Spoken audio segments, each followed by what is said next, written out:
Thank you very much for joining us for this episode of International Theatre Critics Dialogue Series online edition. And my name is Bernice, and thank you very much for Octavian, our special host for this event. And we have another wonderful guest, international guest and speaker to share her views with us. And Janina is a very renowned a playwright and also a director, and her plays has been presented and translated in many languages and presented in many festivals. So it's really IITC's HKA's honor to be able to host this event. And without further ado, Octavian and Janina, your time to share your thoughts with us about this special topic, about critics and also about playwright and director as a thinker. Thank you. Thank you for the invitation. Thank you very much, Bernice. I feel very emotional right now because it is really the first time that I've had an interlocutor in this series who is Romanian like me, and moreover, who is someone whom I've known for a very, very long time. I like to mention this from the beginning because it's something that brings the professional and the personal together in a rather special way. And indeed, I have been following Janina's career since she was a student at the same university from which I graduated, and I have been amazed by the impressive trajectory of her works that has taken her from Bucharest to the world, because indeed this trajectory involves her personality as a playwright and director, but moreover, as playwright-director. And I'd like to start by asking Janina to introduce herself from that perspective, because not only is she somebody who really captures these multiple dimensions of what it means to be a director and the playwright at the same time in a very, very provocative way, but she has also done a PhD on this topic. So she's qualified to talk about it from inside out because she really knows what it means to cover both these areas in a creative field. So Janina, please introduce yourself by means of describing this concept, which in a sense you have coined, although other people have identified themselves with it, the playwright-director, the director-playwright. Thank you very much for the invitation. Actually, I identify myself with the director-playwright, even if in the process of working, both ways of working are mixing, and that happened from the beginning of my work. So I studied directing in Bucharest, but when I started my studies as a director, I was already writing for the stage. And afterwards, when I finished my studies, I started to work writing the scenarios for my performances. So for me, any director rewrites the play on stage and translates it on stage. So from this point of view, I say that I'm more a director. Actually, I studied directing, and after that, it's true that I have a master's degree in playwriting also in Bucharest. For me, what is also very important is the fact that I do a lot of research before I start to create the concept of the performance and the scenario. So I spent sometimes more time doing interviews, searching into archives than in rehearsals. Because, for instance, when I did the performance about an Ex Securitate file, I spent 4 to 6 months reading in the archives, and then the show was done in 1.5 months. So for me, this time that I spent before entering the rehearsal room, it's very important. It's not that it always clarifies my questions, but it puts me in this situation to put more and more questions, even after the performance it's ready.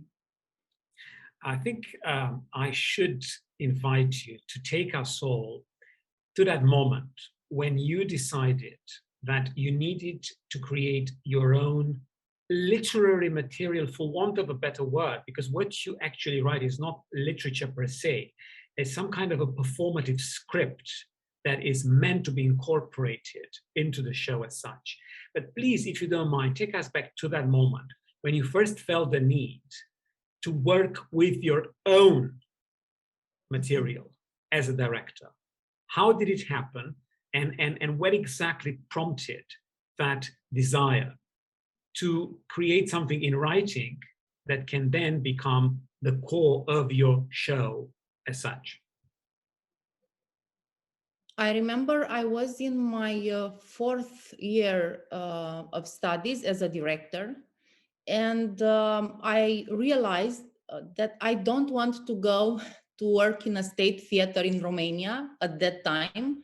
It was 2003, 2004. So I was not very happy with the way a theater was produced at that moment. There are not so many new plays written, and there are not so many actors who would like to enter this kind of adventure. So I decided to be an independent artist, and I was also working with my colleagues who are students in acting, and we tried to create a team together. That was very important at that moment. So I decided to write something for them and something about the world we were living in, to have a reaction to what was going on at that moment. So we had different discussions. I started to write things, but then in rehearsals, we added many ready-made materials, like the personal identification cards of the actors, the real ones. And we also added some poetry written by Marius Janusz. So we had like a structure, a scenario, but inside we afford to take our time and really be open. So many new material appeared during the process. So while working at this performance, it was called Stop the Tempo, I realized that this is the kind of work I would really like to do. Having an open process, giving the space to the actors for the co-creation, being very reactive to what was going on in the social and political environment in Romania at that time. And in the same time, it is true that I wrote the scenario. So we are improvising a lot, but we are not writing the scenario together. I was writing the scenario after these improvisation sessions. And I was also doing the music. So I was kind of doing everything for the show, the set design as well, because the set design was part of this concept. We were only using these lamp torches who would give some light. It was quite a dark performance, I must say, but the times were not very shiny, it's true. So so everything became and arrived to us during the rehearsals while developing the concept together. So that was the moment, I would say. I think it's very interesting what you've shared with us, because you have really touched upon some key aspects of your work. You spoke about the social, you spoke about the political, but more significantly, you said something that I think can strike a chord with everybody who believes in the role of the arts and the theater these days. That connection between what an artist can do, and I think I'm quoting precisely from you, the world we're living in. everything about your career, everything about your theater, whether it is from the point of view of the playwright or that of the director, actually of both at the same time, relates to these aspects. And I would like to ask you a question that maybe sounds a little bit unfair, but I know you have pondered these aspects many times, and I know you really are capable of producing a response that is genuine and valid. Do you think that theater as an art form can really make a difference to the world? Do you think the theater can actually change anything? Because I've watched many of your shows, and there seems to be something about them that is nourished by this belief that although a marginal type of experience for the local and global communities of our times, theater can make a difference. Do you believe it still can? And if so, how? Well, actually, I received this question since I started to work. And my answer was, and still is, that I don't think theater can change anything over the night. Like, I don't think studying or research can change something over the night. But I do believe that on a long term, and if these topics are addressed by more artists, they can create a context in which things can develop in some direction or another. So if I will go to the extreme now, but if we would have theater system in which only stand-up comedies and boulevard theater would be everywhere, and there will be no place for something else, I think this will have an impact on the society, for sure. It already does in some aspects. These strategies of programming comedies to entertain people, to feed this consumption desire. So on the other hand, if you give people a context, if you give people a platform where they can meet and speak, I think, I really do believe that some things can change, and I can see that in audiences. I was working, after I graduated, I was working at Foarte Mic Theater in Bucharest. And I was not alone, of course. There were many other directors like Ana Mărgineanu, Radu Apostol, people who were together in this adventure. So we kind of created a space there where the audience knew they can come and see social and political new drama. And that audience stayed with us as long as we stayed there, for like 5 years. Of course, then it kind of disappeared, or I don't know, they couldn't come in the same place. So I really have the feeling that you can do that. Also, what I would like to say is that starting from a performance that I did in Târgu Mureș, it was called 2020, and it spoke about ethnic conflicts between Romanians and Hungarian ethnics in this town, Târgu Mureș. Starting with that performance, I added to my shows this part of discussions. So most of the time we discuss with the audience afterwards, because I think that's the difference from television. While looking at TV, you have the feeling of interactivity, but there is no such thing. Actually, you are passive and you just digest what is given to you. While going to the theater, you enter in a dialogue with the other participants, and you also, I don't know, have the possibility to enter a kind of confrontation in these discussions, but it's a very safe environment to have a confrontation. Nobody is hurt, or at least I don't know that somebody would be hurt by discussion. I think it's wonderful that you have tried to turn theatre into an open forum for debate, for exchange of ideas, and for this kind of confrontation that is so necessary, because the risk that we're all facing today is that of becoming more and more passive, therefore easier to be manipulated. And dwelling on this topic a little bit, can you share some special moments from these forums? Can you maybe give us some examples of occasions that you had to discover a special reaction from somebody in the audience, to learn something new, to be challenged maybe by a spectator? Well, actually, I will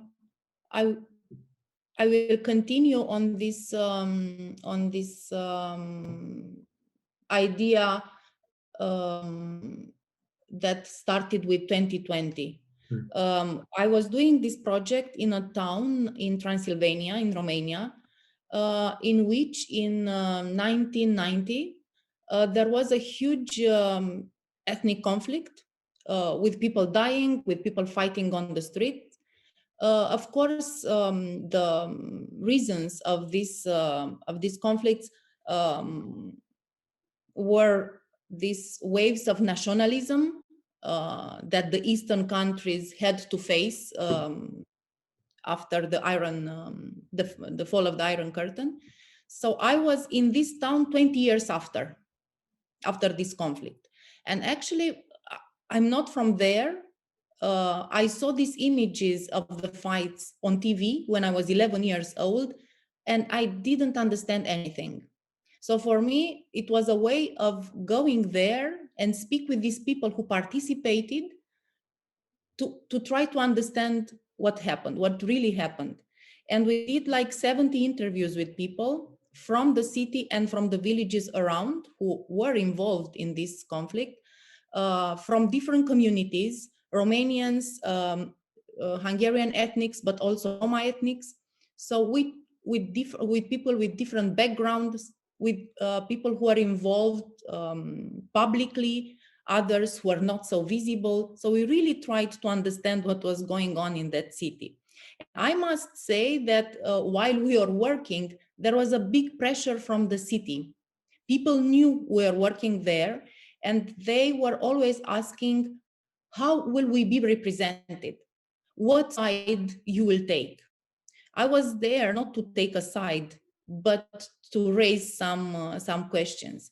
And I was very surprised that people told me, if I am with a friend, if I'm a Romanian and I'm with a Hungarian ethnic friend at a table, we will never speak about this.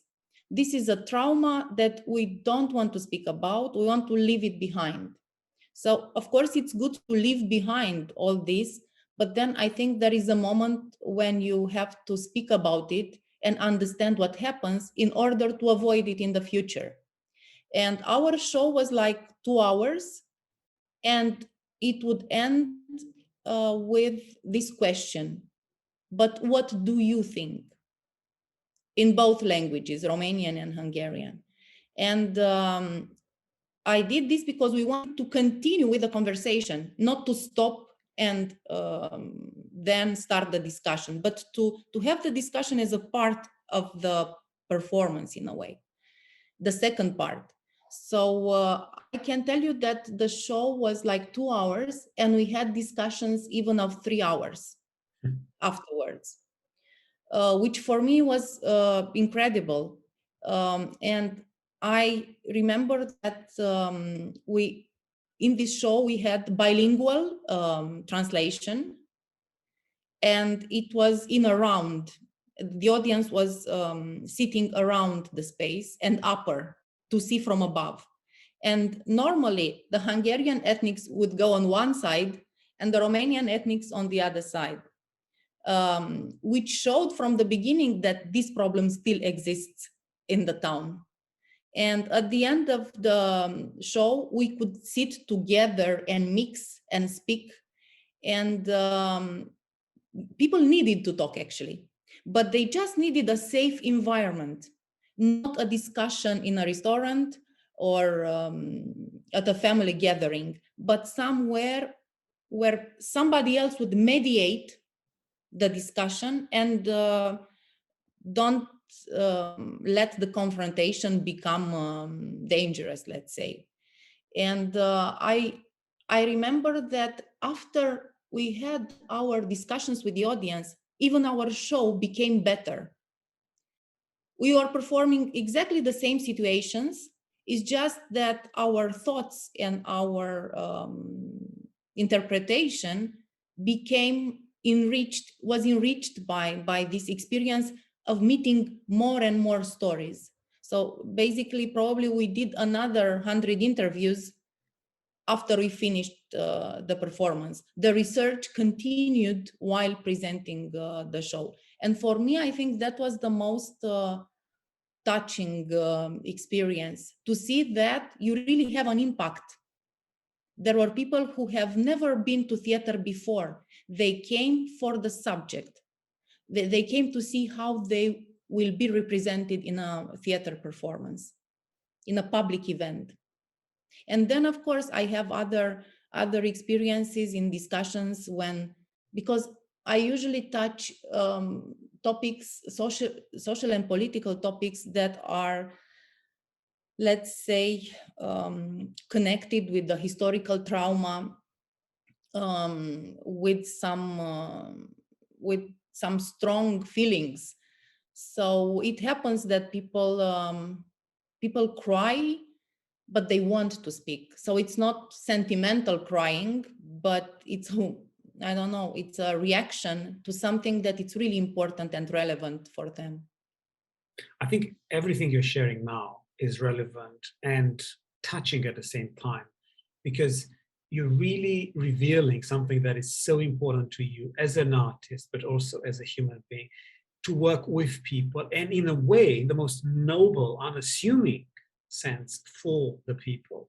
And I don't think there are many examples of creative laboratories in this art form that involve the community in both these different aspects, in different dimensions. One that is before the production is created, and the second one that comes to basically articulate a response that is then somehow integrated into the broader research. And there's so many, many thoughts that come to mind while listening to you talking about this, particularly because I have seen that show 2020 that you've been talking about. But let me just try to tackle two different components of this performance and of your work in general. One is human, although it can be called, I guess, anthropological in a very deep sense, and the other one is purely artistic. Let me start with the former. You believe not only the theater can change people, but you actually think that people can change. And I'm going to mention a fellow Romanian, one of the great theater people to have been born in our country, Ionesco, Eugene Ionesco, who said, people never change. Their circumstances may change, but they themselves never change. You seem to contradict him indirectly. You genuinely believe that people can change, to you. Even Eugenio Ionescu changed. Yes, it's true. As far as I know, close to the end of his life, he became kind of religious. I don't know what degree, but still, it was. And interestingly enough, if I may add this, Janina, although he spent so long in Paris, the second part of his life, writing in French and becoming not only a French citizen, but a French author in all respects, he maintained this connection with the heritage of the Orthodox religion that he embraced in his fatherland, which he deeply hated. But going back to our conversation, because I know you're a very knowledgeable person and you can easily try to distract me from the point of what I've asked. And please don't attempt that again, because I'm genuinely interested. Do you think people can change? Well, I do believe people can change. If I wouldn't believe that, I wouldn't do theater. I don't believe in theater as entertainment, but theater as dialogue. And I really do believe that during a dialogue, you can change your ideas. And I'm not thinking about the dialogue we have online at this moment, where it's like absurd dialogue. Why? But because I think it's not a good platform for that. Sometimes it's misleading. This dialogue is misleading. Okay, So, I'm actually curious to hear more about that. You think it's misleading because there is this medium that can be distorted, or because there's no direct engagement in the form of physical presence, or both? Both. I think both.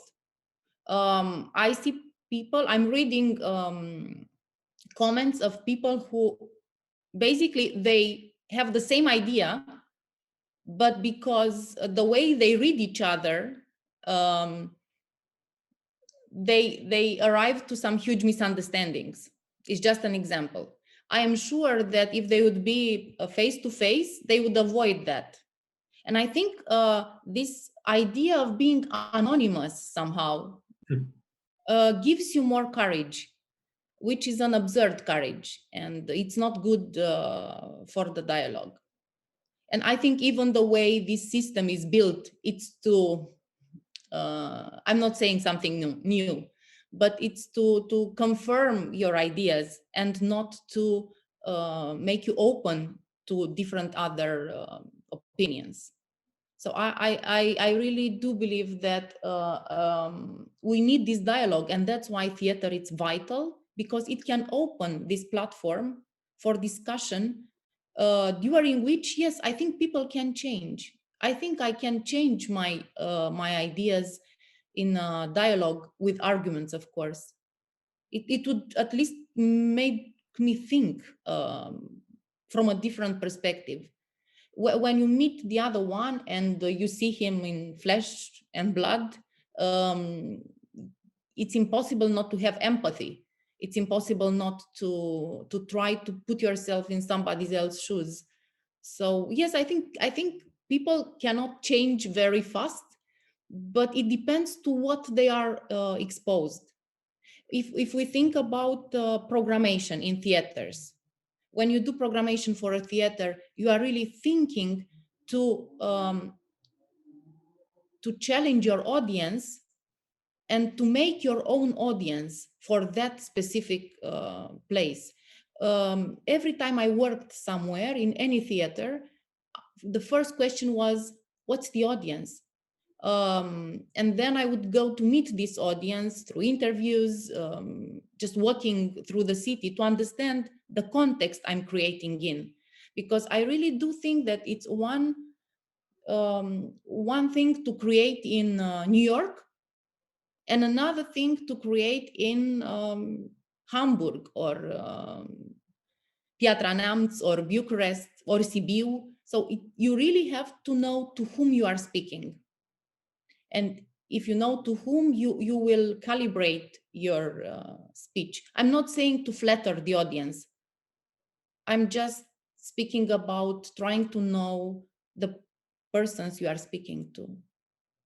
I totally agree with you. And I think one of the downsides of this globalized theatrical community that is usually created by the festival market is that we have a sort of fast performance, as in fast food, that is designed to please or intrigue everybody everywhere. And that sense of specificity is lost. And going back to what you said, I think you have really highlighted something that is lacking in online interactions of any sort: the personal engagement, that idea of actually feeling responsible for the statements that you make, and also trying to broaden and enrich your horizon by staying in touch with people that are not from the same circle, because otherwise you become inevitably complacent. But actually we speak about ourselves, for ourselves, and amongst ourselves more often than not. So that's something that is very significant. But I'd like to go back to this process that you have described so accurately, the process of working with people before, of asking them to respond and participate in these forums afterwards. Now, from an artistic point of view, you're also a theoretician, whether you like it or not. Is there any specific category that you feel comfortable with? Because there are some terms that have been attached to your work or applied to it by scholars, by critics, the theater of the real, community theater.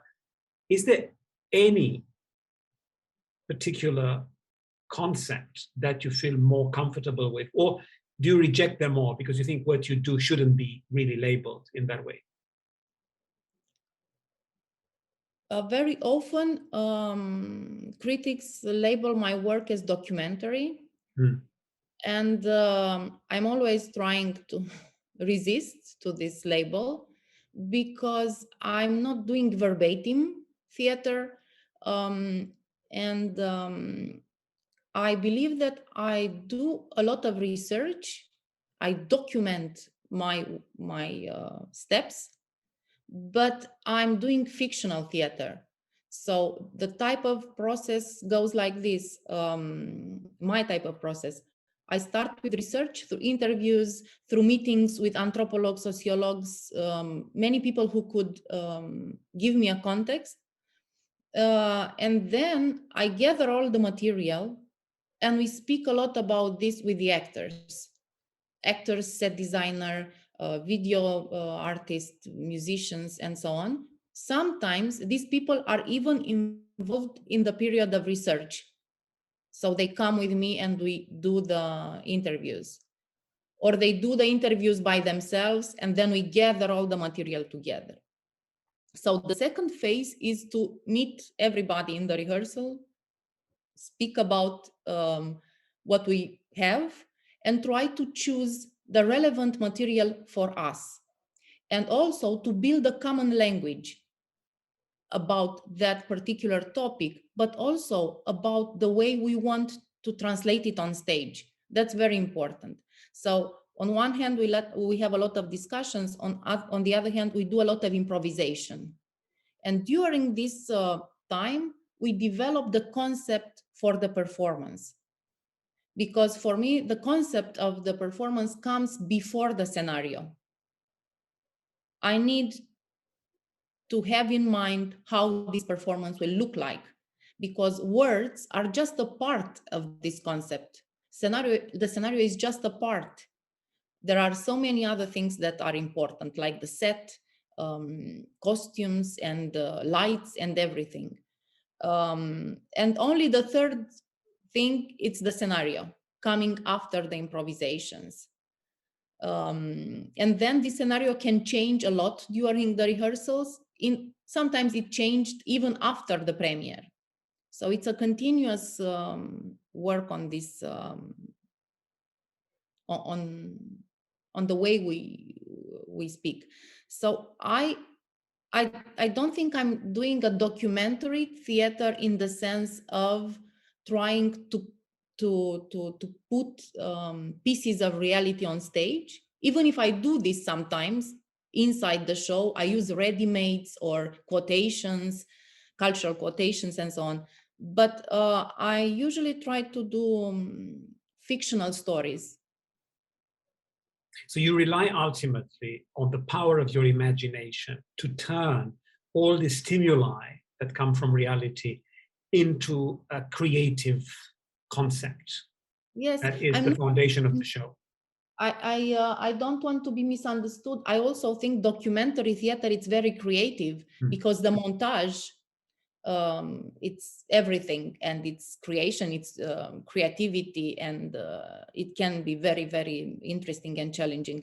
I'm just saying that my type of work, it's a bit different. I like to have my perspective and to bring my story in the end after all this way with different steps. And also to have involved in this process our personal input. I think that's a very important bit, actually. I'm not trying just to do a montage of the reality, but I want to add something of myself, something from the actors, sometimes even personal stories, related to the topic. And that's the difference. It becomes, let's say, more personal and more fictional and auto-fictional somehow. The way you said it, my story, so emphatically, made me think of a conversation that I had more than a year ago with Akram Khan, the famed choreographer from England, who's of Bangladeshi descent, who told me that one of his issues with the word history is that it is masculine by implication, his story.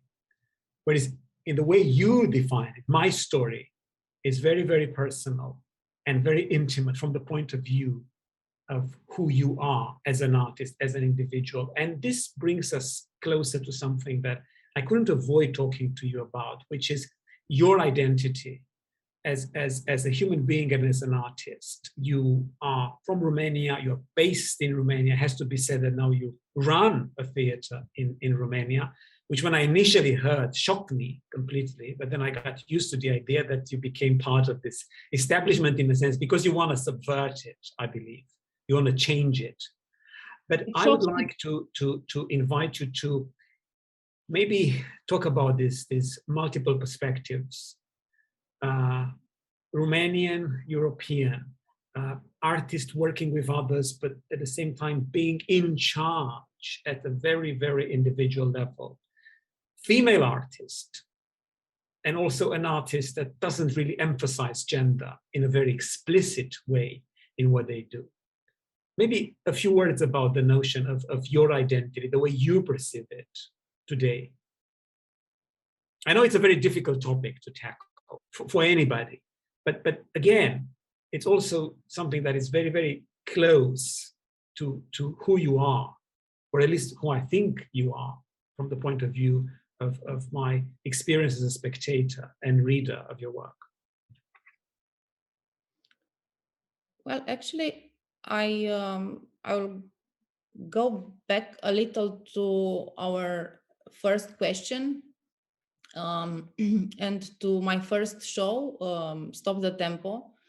And in that show, I reacted to a situation in Romania, and we all did, all the people in the team. So yes, I'm a Romanian-based artist, and I realized, without, I don't know, theorizing too much, making theory, conceptualizing too much, that the more local I create, in the sense of speaking to that local audience, getting inspired by these very local subjects, the more universal things are. If you look closer to where you are, to your situation, of course, and if you look honestly to it, of course, it will speak to other people as well. To be honest, that show was very well received by part of the critics, but I would say that many people from the theater system said at that point, but that's not theater.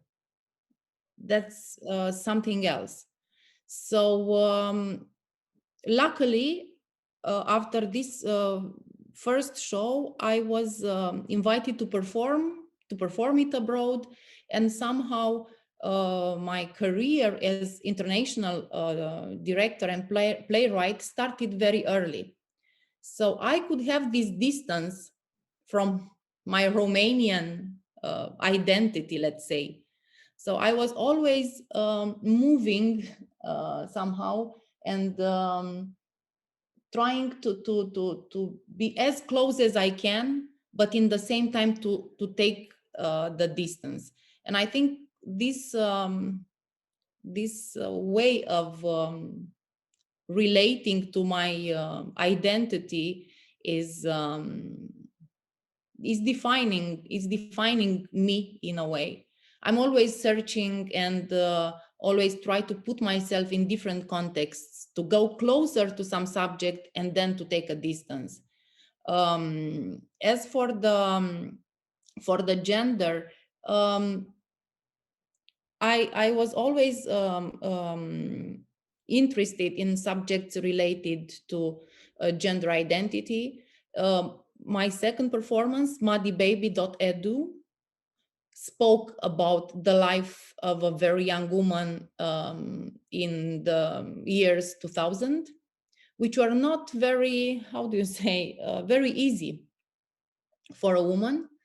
And afterwards, I did other shows in which I explored this thing. But I'm always also concerned about class confrontations and situations, because I really do believe that inequalities are more and more class related. So to explain very briefly, to be a woman in a rural area in Romania, coming from a poor family, it's really different from being a woman born in a middle or upper class family in Bucharest. So I think there are many layers that are very interesting and relevant today. Also, speaking about management, one of the first projects that I did in Piatra as a manager was to invite a female playwright that I admire very much, Elise Wilk, to write for the female ensemble, because I really do believe there are a lot of inequalities in theaters. Most of the classical plays, they have a lot of males in the cast and one or two women.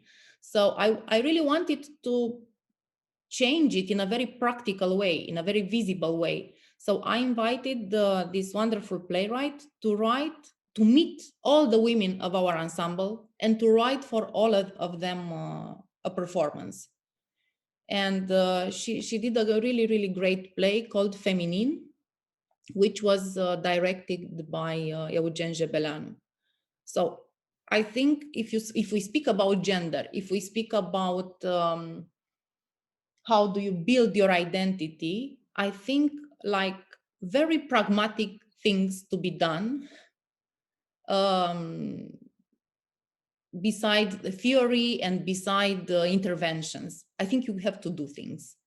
And that's why I speak about this project that I really liked. And it worked very well. They discovered, these women from the ensemble discovered each other, because sometimes they were not together on stage, most of them. And there are different generations from 25 to 65.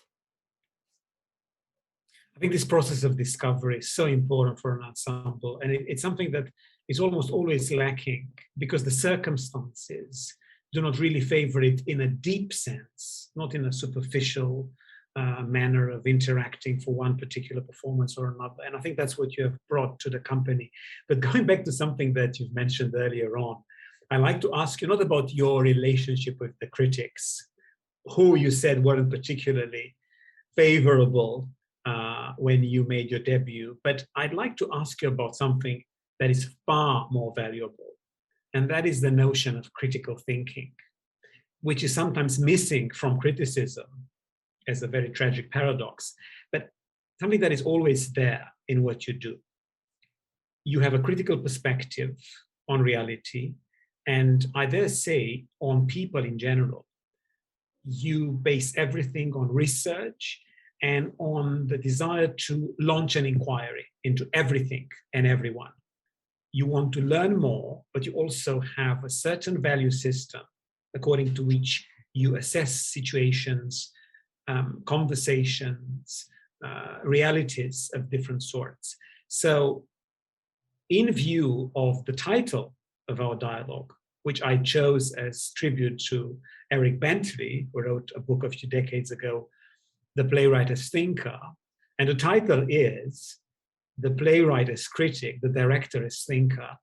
Let's elaborate a little bit on the necessity, not only the importance, of critical thinking for theater, for everybody working in theater, for everybody being a part of the theatrical experience, on stage, beyond, or watching it. What are your thoughts on the value of critical thinking in theater in general and today in particular? Well, I think we are doing theater as artists in order to put questions. This is quite banal, but that's it. And less to give answers. My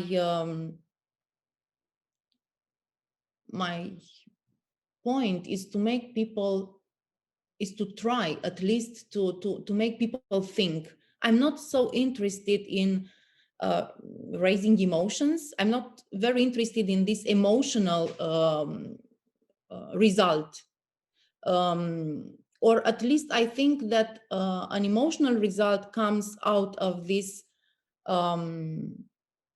thinking. And I think what theater can do is to always ask, okay, it's like this, but why it is like this? And starting from very, very simple topics. Why is the Romanian theater like this? Or, and then you start to speak with other people who are maybe more clever than you, and you at least you start to grasp some ideas. For me, that's the basis to put questions, and it's not easy to put the questions because you really have to get to the more, how do you say, accurate words to express your I don't know, wonders or I realize now more than ever, Janina, that you are a Brechtian theater maker, in that yes. you stay loyal to his beliefs that theater should challenge people to think for themselves individually, not collectively. Yes, theater and art in general. I mean, if I'm given an art product, I hate this word product, but I don't have another one now. But if I'm given an artwork, I expect to receive a question. I really don't want to receive an answer, because reality changes all the time. So if the reality changes, the reactions to this reality have to change. So we are always thinking and rethinking and evaluating and reevaluating and reinventing all our reactions to this reality or realities that we are confronted with. So I think this is a very serious conversation, Janina. Very, very serious. And I think people might be misled in that they might assume that we, together and respectively, don't have a sense of humor. And I can testify to the fact that there is one element that is never absent from your work, and that is humor. Even when the topic, the subject matter, is extremely dark. And speaking about criticism, I can never forget a scene from a piece that you created for Sibiu National Theatre, in which you produced a caricature of the critic who occupies a particular position in the context of the organization whose Hong Kong chapter is the host of this dialogue, incidentally. And I would have wished that you have gone even further than that. But that aside, notwithstanding the critical aspect and the irony involved in that scene, what about humor? And how do you maintain that belief in humor in a context that is utterly depressing? Because the world today seems to be sinking in depression. And yet I know that there is this glimpse of humor in your work, even in the most recent one, that I'd like you to share some thoughts about. And I would like the viewers of this encounter to discover some visual material as well. The humor comes exactly from this distance, this Brechtian distance, that helps you to understand, to better understand. I do believe that the more serious is the subject, the more irony and self-irony you should have on stage. When you spoke about the critics, the scene of the critics, it's true, but there were also the artists there, and that was self and ironic, self-ironic and ironic way of seeing us, our environment, not only the critics. So I was, and not only this, because if you remember, on one of the themes of that scene was also nationalism, because we use popular figures from artists to increase this feeling of I don't know, fake patriotism, of nationalism in the end. So yeah, this is grotesque, and it's yeah, it can be very, very funny, let's say, but it's not that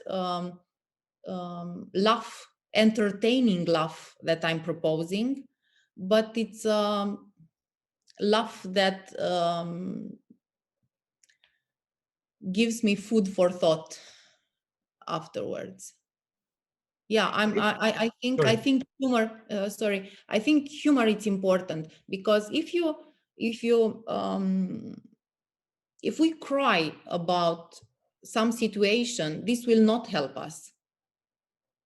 But if we understand the mechanisms of a situation, this can help us identify this situation in real life.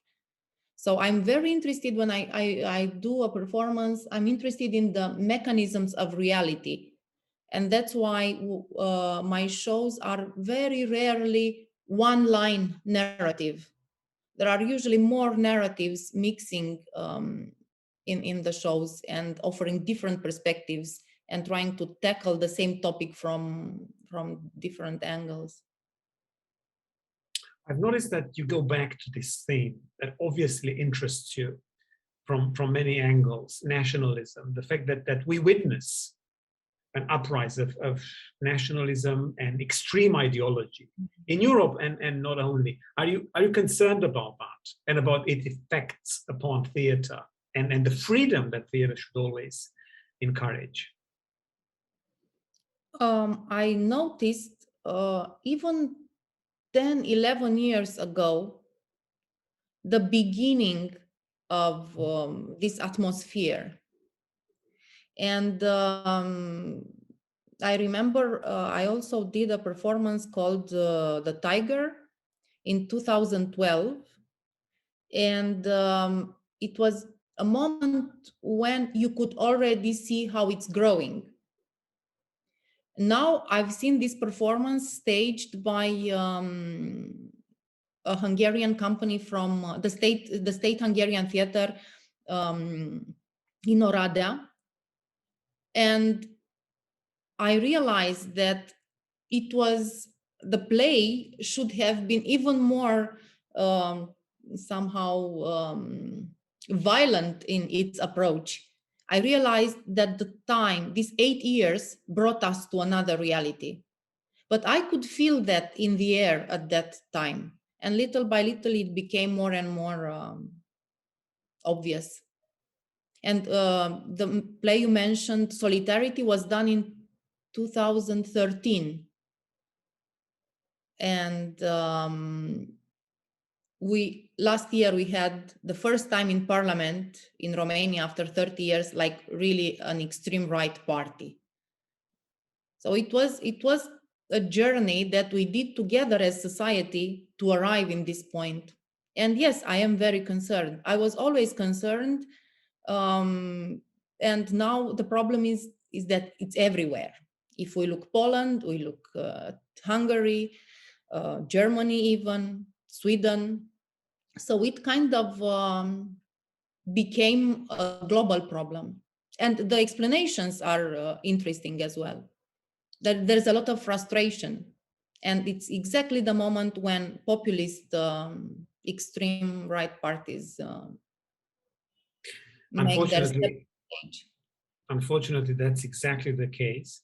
And it's almost as if something very basic, very primitive, almost tribal, that is this territorial instinct, is coupled with a philosophy that seems to add something intellectual to justify it. And this combination is poisonous and indeed, like you said, very, very dangerous. But of course, before we end our dialogue today, Janina, I would really want to invite you to say a few words about theater's condition in times of crisis. And I'm talking about the crisis that is brought about by the pandemic. There have been many, many different conversations on this topic. I remember about a year ago, we had one in Romanian, and not much has changed. And at the same time, there is a change because nothing is exactly the same. So how do you see the circumstances surrounding theater right now as we speak? And how do you think it will evolve as a human experience after this moment, which will have consequences that we cannot predict entirely? Well, actually, this pandemic situation brought us on the table also the idea of being non-essential, which for many of us was a shock. But I think it puts us in the position to decide not only for the theater, but for the whole society, what it is actually essential. Is education essential? We have to give an answer. Is health essential? It's culture? If it's not, then we have to decide what we'll do with these ideas. If only economics are important or essential, then I think we are in big trouble. But what arguments can we use, Janina, to convince those who think that theater is not essential and that culture, in a large sense, is not essential either? How can we counter this perspective that is so cynical, but that is also based on a different perception from ours that we need to understand before we can criticize and engage in a dialogue with? So how could we actually respond to that perspective, which is so uncompromisingly mean towards arts, towards culture? What can we say to those people? What would you say to somebody who dared claim that theater and culture are not essential today for the humankind? Well, I have many examples, but then I have this question, let's say, and I'm not the first one to put it. Do you think that culture is expensive? You should see, and you already see, what the lack of education and culture costs, the cost of the lack of education and culture, and we can see it. You have a lot of children abandoning schools. They don't have the resources, especially in rural areas, I would say, to go to school. I'm not speaking even about culture here, but simple basic education. And maybe it's mean to say it, but I think one very obvious example is the fact that we in Romania at this point in the fourth wave, with 500 people dying every day because of COVID, we had 30% people vaccinated at the beginning of the fourth wave. This lack of trust in science, in rationality, in education, it's obvious.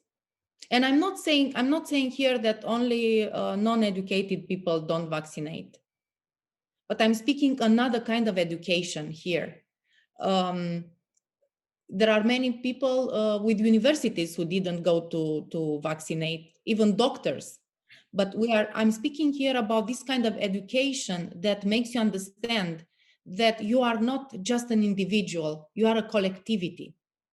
And to a situation like the pandemic, only a collective answer will help everybody. If I'm thinking about only myself and my personal freedom, and I exclude the collective freedom and the collective good, then I'm not a society, and this is complete lack of education. Concerning the theater now, I also think that we could do more in terms of showing we are essential. And I think this pandemic situation put us in the position to go outside of the theater because people couldn't enter the theaters.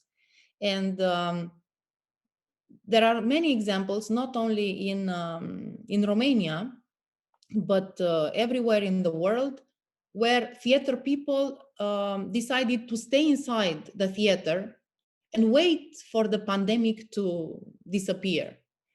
And I think it's not the best idea because outside things are happening. The world is changing. So if the people cannot enter the theater should go outside in a way or another and try to find the community. And I think the community, it's very hurt in this moment. And I think also the role of the artist, it's to be critical, but also to offer some healing to this community. Not to offer entertainment, but support and healing. And I think for the next years, that would be our role, to try to meet these communities and to find out what's going on, and them to know we exist. And in a way, that's how I decided from the first from the moment of lockdown to reinvent the programmation for the theater in Piatra Neamț, Teatrul Tineretului, where I'm manager, to reinvent the season, and also to reinvent even the concept of the festival, in the sense that we did a lot of site-specific work and try to open a dialogue with this community. Janina, I think really this is the ideal note to finish on. Not before I thank you most sincerely and least formally for the opportunity of having this dialogue hosted by IATC Hong Kong, and for the personal and professional pleasure of discovering your belief in theatre, which I'm sure will never be diminished. So thank you very much. It's been really a very, very intriguing conversation for me, and I'm sure for everybody who has tuned in to watch us and to listen to us. And I'd like to express my gratitude to everyone who has done so, and to say once again, thank you. And that is to you, Janina, and to everyone else. Thank you very much. Thank you very much for the dialogue, Octavian. I'm really happy we could meet like this and have this talk. Thank you very much.